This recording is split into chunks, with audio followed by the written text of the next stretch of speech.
अमीर बेटी का सौदा। अमीर बाप की बेटी शिल्पी को मुकेश पसंद होता है, लेकिन दोनों के बीच हैसियत की दीवार खड़ी होती है। और फिर कहीं नौकरी कर लो ना, क्या हमेशा ये लोहे की सलाखों के पीछे भागते रहते हो? कितनी मेहनत करते हो। शिल्पी, नौकरी से कुछ नहीं होगा। तुम लोगों की हैसियत तक पहुंचना है तो अपना ही बिजनेस करना पड़ेगा, वरना तुम्हारे पापा किसी और से तुम्हारी शादी करवा देंगे। अच्छा, ऐसे किससे करवा देंगे? मैं तो तुमसे ही शादी करूंगी। बोल दिया तो बोल दिया, बस। मुकेश उस बेचारी को समझाता भी तो क्या। दुनिया के रीति रिवाजों से काफी दूर थी शिल्पी। भले ही बड़े बाप की बेटी, लेकिन सादगी इतनी कि क्या कहना।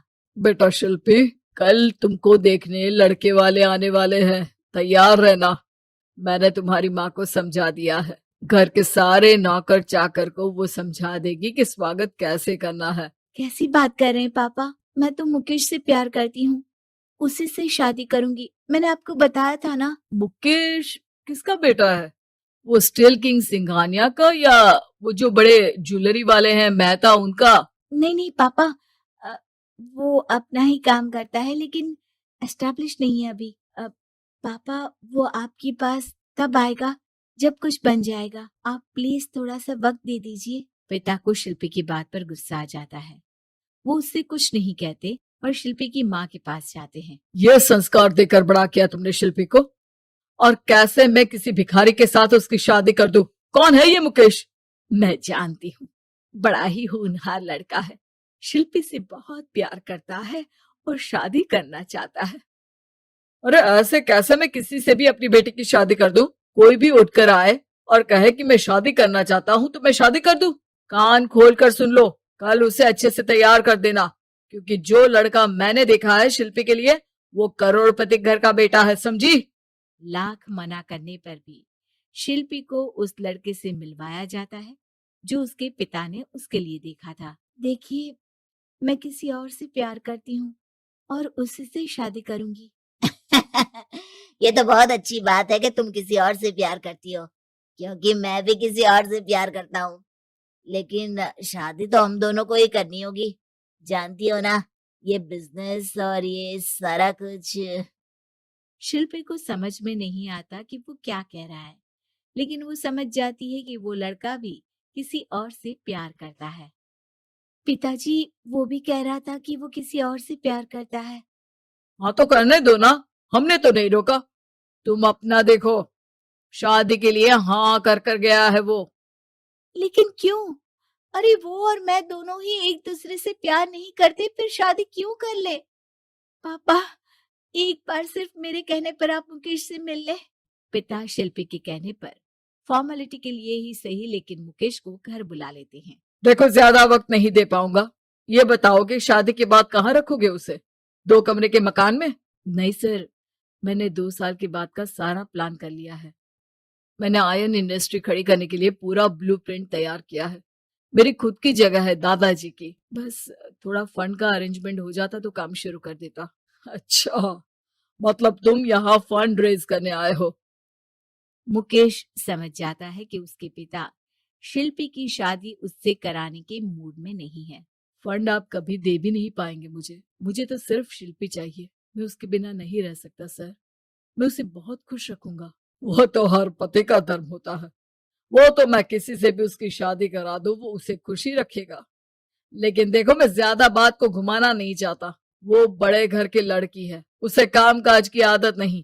अभी वो समझ नहीं रही, लेकिन तुम तो समझो। मैं किसी भी हालत में शिल्पी की शादी तुमसे नहीं करवा सकता। मुकेश पिता से लाख मन्नतें करता है, लेकिन वो नहीं मानते। शिल्पी की शादी उस अमीर लड़के से हो जाती है। शादी के बाद क्या हम लोग मेरी माँ के घर चले? मुझे उन लोगों की बहुत याद आ रही है। हाँ हाँ, जाओ जाओ। वैसे भी आज मैं अपनी गर्लफ्रेंड के साथ मसूरी जा रहा हूँ, तुम जा सकती हो। कैसी बात कर रहे हैं? अब हम लोगों की शादी हो गई है, आप कैसे किसी और लड़की के साथ जा सकते हैं? अरे मैंने तो तुम्हें शादी के पहले ही बता दिया था कि मेरी कुछ गर्लफ्रेंड्स है। अब प्लीज ये टिपिकल बीवी वाला रोना धोना शुरू मत कर देना। शिल्पी पिता के घर जाती है और माता पिता को सारी बात बता देती है। इतना गंदा इंसान निकलेगा, मैंने तो सोचा ही नहीं था। अरे क्यों कराई मेरी फूल जैसी बेटी की शादी ऐसे घर में। और तो क्या हो गया, शुरू शुरू में हर घर में ऐसा होता है, धीरे धीरे ठीक हो जाएगा। और वैसे भी उन लोगों के साथ हम लोगों की एक बड़ी डील फाइनल हुई है, समझी। उन लोगों से रिश्ता बनाकर रखो, तभी पैसों की बारिश होगी। पापा, अब समझ में आया कि आपने मेरे साथ ऐसा क्यों किया। मुकेश आपके सामने गिड़गिड़ा कर गया कि वो मुझे बहुत खुश रखेगा, लेकिन आपने मेरी शादी एक ऐसे लड़के से करा दी जो किसी और लड़की से प्यार करता है और शादी सिर्फ समझौते के लिए कर रहा है। पापा, मैं जा रही हूँ, लेकिन इस घर में कभी पैर भी नहीं रखूंगी। आपने मुझे सामान की तरह इस्तेमाल किया। माँ शिल्पी को बहुत रोकती है, लेकिन वो एक नहीं सुनती। कुछ समय बाद, शिल्पी, मुझे नहीं लग रहा कि अब हम दोनों के बीच ये शादी और रह पाएगी। मैं किसी और से शादी करना चाहता हूँ। वैसे तुम परेशान मत हो ना, तुम्हारे पापा के साथ हम लोगों की डील जो चल रही है ना, वो नहीं रुकेगी, क्योंकि तुम बहुत अच्छी लड़की हो। ठीक है, मैं जा रही हूँ, तलाक के पेपर में साइन करके। लेकिन एक शर्त है, मैं कहाँ गई ये बात मेरे पिता तक नहीं पहुंचनी चाहिए। शिल्पी घर छोड़कर चली जाती है।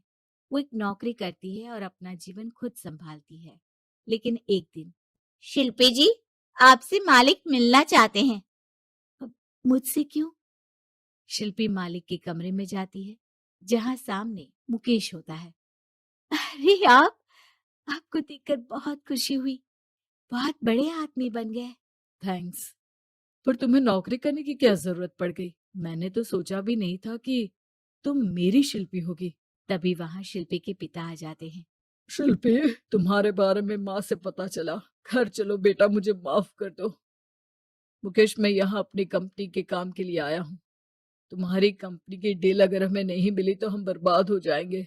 वैसे अब तुम चाहो तो शिल्पी की शादी मैं तुमसे कराने को तैयार हूँ। बस करिए पापा, ये क्या सौदा लगा रखा है आपने। जिस कंपनी से आपकी डील हो, अपनी बेटी की शादी उसी के घर करा देते हैं। शिल्पी मुकेश से माफी मांगती है और वहां से जाने लगती है कि मुकेश उसे रोक लेता है। रुको शिल्पी, ये सब कुछ तुम्हारे लिए है। ये कंपनी, ये नाम सिर्फ तुमसे शादी करने के लिए ही खड़ा किया था। मैं आज भी तुमसे बहुत प्यार करता हूँ।